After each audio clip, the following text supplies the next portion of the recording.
Good day mga JT, at ito po unang stopover namin sa Pagbilao. Pagkalampas po ng Pagbilao at nilampas ko lang po talaga sa traffic at bumili po kami ng tinapay dito at minaantay po kami. Sinapol at ang pupunta namin ay Unisan mga JT. At dito po, ayan, nanasin na Kuya Owi, nag-aantay lang ako kami dyan. At lumampas lang po kami sa traffic at inaantay po namin yung ibang kasama namin. At ayan si Ate Belo, nakita nyo naman po, parang nakapangninang. At ayan, kumaway pa.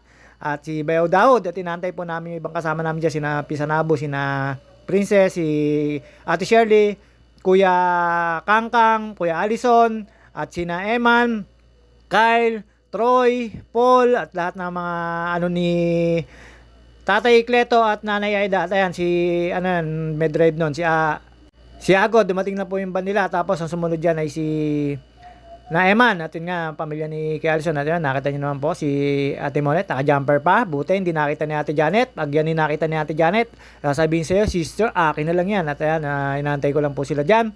First stopover namin, at kami magbibit sa Unisan. Doon po kina Paring Bari, kay Paring Barok. At ayan, nakita nyo naman si Ate Belo at si Kuya Owi. Naghihintay-hintay lang po kami dito. Siyempre, malapit na po kami papunting Unisan. Pero ilang kilometro pa po yan. Siguro may 30 kilometros pa yung bibiyahin na yan. Pero nag-stopover kami dito para magantayan. At yun nga, kumain. Tapos naghanap ng CR, mga ka-JT. Ayan po yung mga bagong artista natin. Si Ate Belo at si Kuya Owi. Si Nanay Aida, si Tatay Kleto, si Beo Daud, si Troy, si Pinsan Abu, si Agod. At marami namin kasama. Si Pres at si Kuya Kangkang at Ate Shirley. At yun nga po, yung asawa ni Pisanabu, si Ninya, at mga anak niya at mga pamangkin, at si Reb. At dito po mga ka-JT, nag-waiting lang po kami dito. Pagbilaw po ito, after po ng Pagbilaw na bayan.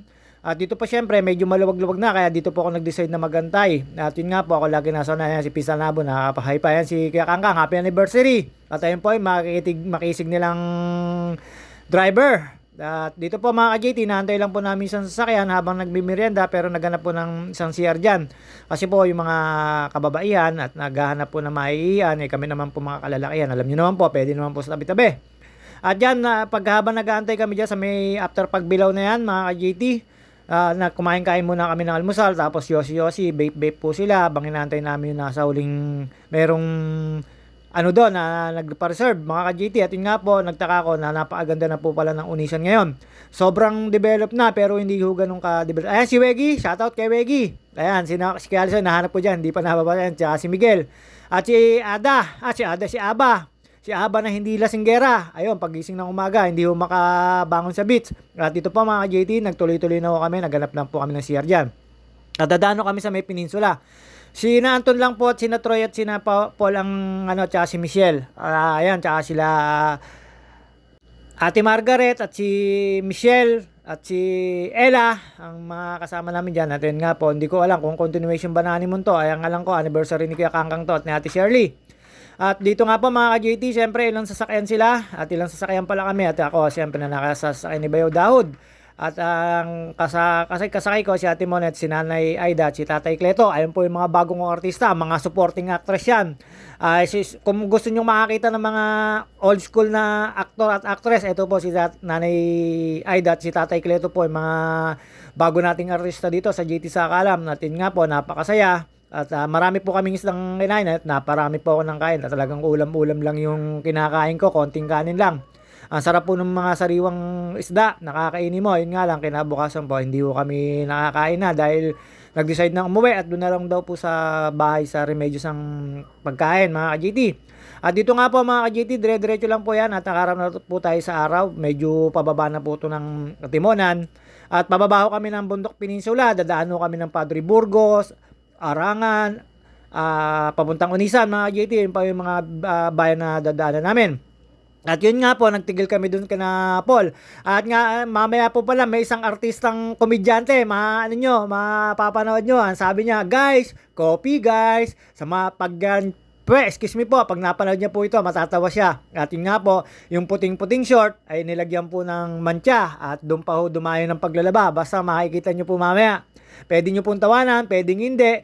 At pagka ito'y tinawanan nyo, patay kayo dito. Basta may artista akong komedyante, parang si Balot, yung nadudulas lagi sa pelikula ng komedya ni Dolphy. Atin nga po mga ka-JT, pababa na po tayo ng peninsula dito. At dito po sa peninsula, pahaba po ito ng pababa po ng Padre Burgos. At yun nga po, pag pababa na kayo dito sa peninsula, ang una nyo pong dadaan ng bayan ay Burgos, tapos Arangan, tapos papunta pong Unisan.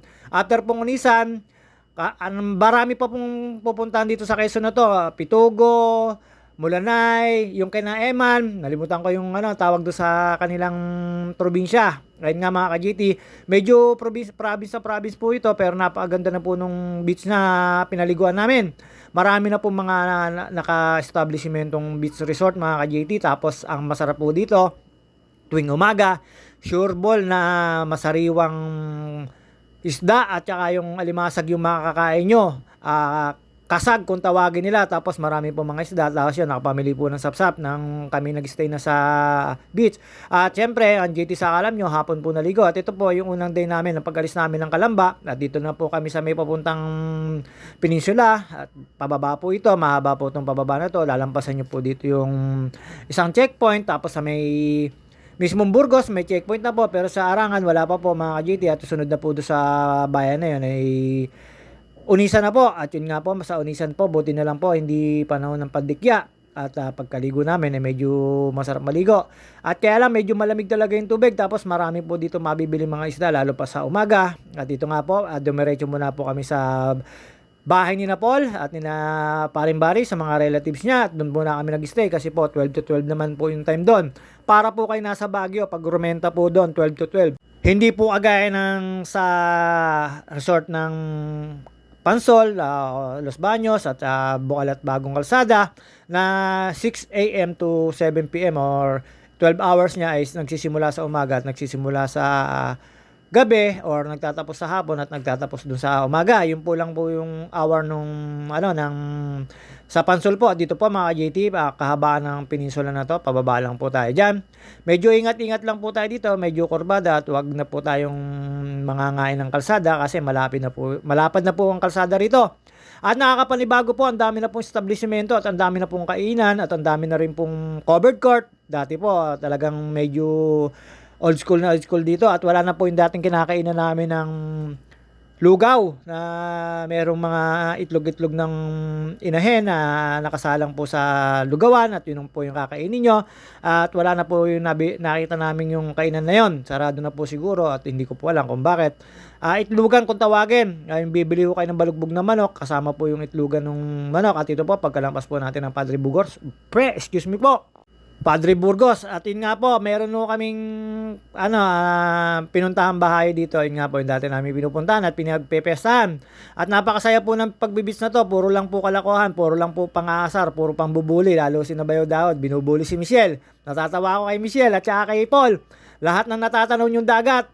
Pagmamay-ari ni Paul, sabi ni Paul sa narinig ko yon. At yun nga po mga JT, pero nagjo-joke lang po yan. Pero napakabait po ng mga relatives dito ni Paring Bari, ni Paring Barok na nasa Dibiñas.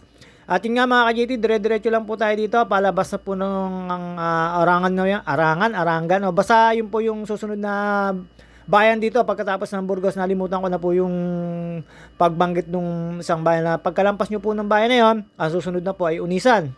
At yung pong may bahay po talaga dito at may relatives dito ay nasa likod pa. Medyo naiwan pa po namin kasi pinabalikan yung palaman. At yun nga po, pagkadating po namin sa may arko, malapit-lapit na po yon sa bahay ni Napol. At dun nga po, tumambay po kami, nag-ubos kami ng oras.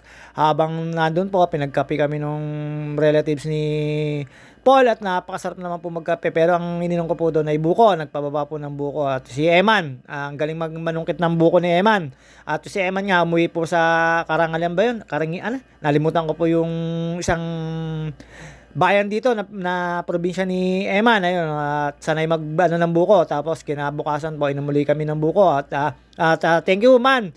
Doon sa talagang ang dami ko nakain noon. Yung adobo sa katang Tagalog na manok, napakasarap. At ito po mga ka-JT, lalampas na po tayo dito sa isang bayan na to. Ang sunod na po dito ay Unisan. At ayan po, wala pa rin pong pagbabago itong tuloy na to. Arangan ba po ito mga ka-JT?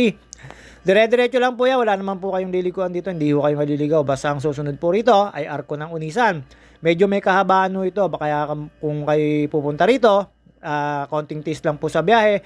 Hindi naman po ganun kahabang biyahe, pero hindi naman po nakakainip, gawa ng solo-solo lang din naman po kayo sa kalsada, hindi ho traffic. Tapos marami po kayo matatanaw at yan, may mga biyaheng truck dito. At ito pong kalsada na to, dire-diretso lang po ito hanggang sa makarating ko kayo ng Unisan Public Market at Peaceport.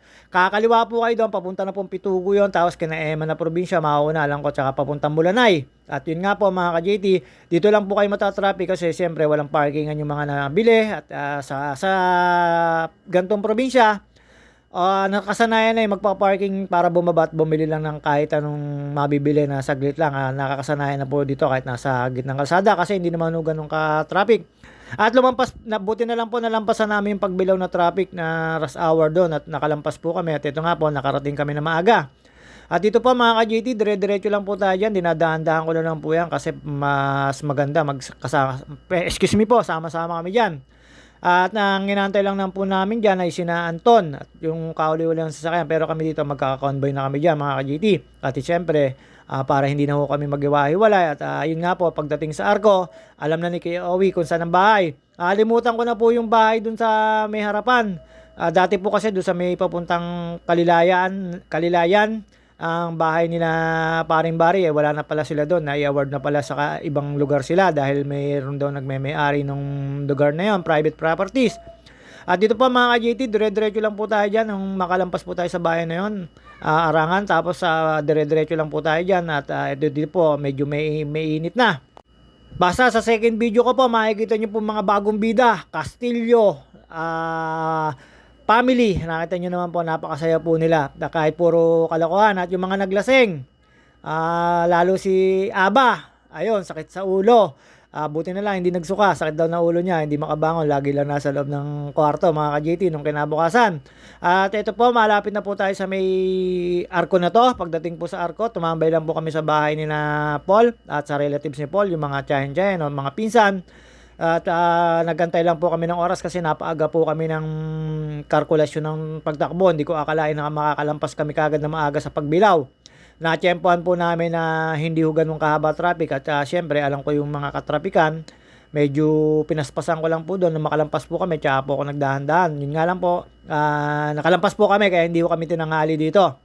Yun lang naman po yung problemahin nyo pagpapunta kayo dito, yung pagbilaw, kasi po medyo mahaba talaga traffic doon kasi yung kalsada hindi pa maayos. At dito nga po, tumigil ako sa may Arco dahil ang usapan dito raw sa Arco or kaya doon sa lugawan ni ng relatives ni Paul.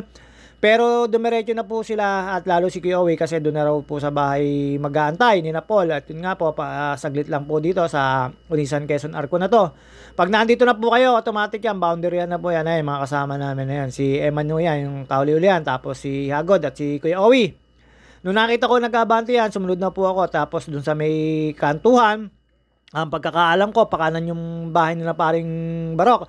Pero hindi na po pala, doon na sa may pakaliwa, pataas na po. Yun nga, nagkasibatan na po dyan mga ka-JT at doon na po kami pumunta sa bahay ni Paul at doon kami tumambay. Nag-inom ng kape, tumambay, tapos merong isang medyo komedyante, sabi, guys, coffee guys. Ayun, nakikita nyo po, malapit na po, makita nyo po, malapit na. Tumambay po nga po pala kami sa may harapan nun at ako po, pumarado sa malayo kasi medyo malaki yung sasakyan na dala ko. At hindi pwedeng magater kasi bago po yung mga rim at yung gulong, baka po mabingkong mga ka-JT. Yung po kasi ang problema ng mga naka-mags at lalong malalaki yung sasakyan, yung sa gutter. Pumuputok po talaga yung tagiliran ng gulong. Ay syempre, iniingatan po natin yon at bago po yung palet. At saka para hindi po lagyan ng tingga mga ka-JT at hindi i-align or mga ka-JT ang mga pang-ilalim. Huwag nyo lang po isasabak lagi lalo pag malaki sasakyan nyo, pag AUV, huwag nyo isasabak sa mga gutter. Lakas po makasira ng gutter mga ka-JT. Lalo sa gulong at rim. Ito doon nga po mga ka-JT, diretso na ho kami papunta ka na po at doon po kami at doon po kami napatigil sa may kantuan nito. Ayan mga ka-JT. Yung kantuan na yan. Ayan pakanan na yan. Ang pagkakalam ko dati, papunta sa kanila, yun pala pakaliwa na po. At ayan si Ate Michelle at si Ella. Nakita nyo naman po, pati si Kyle ay tulog pa. At ayan, mga bida natin, si Eman, mga ka-JT. Ayan yung kumuha ng buko. Napakasarap po ng buko niya. Ayan, mga si Kuya Owi. At tumambay po kami dito. Ito po yung bagong nila, Paul at si Anton. Ayan, mga nakita nyo naman po. Yosi. Ayan, mga Castillo family, mga ka-JT. Siblings natin yan. Tapos mga pamangkin, apo, ni Nanay Aida at ni Tatay Cleto. Ayan, katabi ko siya dyan. Ayan, si Miguel, mga ka-JT, nakatambay na lang po kami dito kay Napol. Napakasarap pong tumambay dito. Talaga naman napakabait naman po. Ayan, nakita nyo po isang komedyante. Ayan, makikita nyo po yung komedyante na yan mamaya, yung nakaputing short. At ito po, ayan mga ka-JT, nakatambay ko kami ni Nawegi. Katabi namin dyan si Tatay Cleto. At yun, kinuha ko yung palaman at saka yung pandesal. At nagkatalo-talo na kayo si Tatay Cleto, mga ka-JT. Dito po, ayan ba yung bagong bahay ni Napol. Dito po kami tumambay. At ayan, habang inaantay namin ang oras pala namin, nandiyan na po si Anton, dumating na si Troy. Inaantay lang po namin yung oras. Ayan, nakita nyo naman po panayang maritisan, parang hindi mga nagkikita. Panayang marites lang po yan. Ayan, nakita nyo po isang komedyante na yan, si Troy, mga ka-JT. At si Eman, ayan ang kukuha ng Ayan si Paul, ayan, dito yan, yan po, taga rito. Ayan po yung under ni Michelle. Hindi, joke lang po. Ayan yung boyfriend ni Michelle, mga JT, si Paul. At yan po, nagpanap po kami ng buko dyan. At yan, tumambay lang po tayo dito sa may kubo-kubo rito. At nakita ko po yung likodan nila. At siyempre, chumismis-chismis lang. Excuse me po, chumismis-chismis lang po tayo. Kasi napakasarap po talaga sa probinsya. Paring-bari, hindi mo sinasabi na wala na pala dun sa Kalilayan kayo. Nandito na pala sa taas. At ayan, si Ninya, ang asawa ni Pisanabu. Ayan pa, kala mo mga taga rito kami, pero ayan lang talaga taga rito. Ayan si Paul. Nakita nyo naman po, patawa-tawa pa. Naghahanap po yan ng panungkit kasi parang gustong buko ng mga tiyahin niya. Dito po mga ka-JT, ayan po yung nagpatawa. Ayun po yung nagpatawa, yung dire-diretso po, makikita nyo po yan. Ayun, makikita nyo po mamaya yan, nasa poso, naglalaba mga ka-JT. Medyo komedyante, yan po yung komedyante kong artista, si Aba, ang kakambal ni Ada, na ayan po, sinundan ko po yan, nakatambay po kami dito. Ayan, si Nalali, si Kay Alison, si Ate Oya, si Michelle, ayan po, nakita niya, si Kay Alison, nakita niyo na po, si Nanay Aida, si Ate Oya.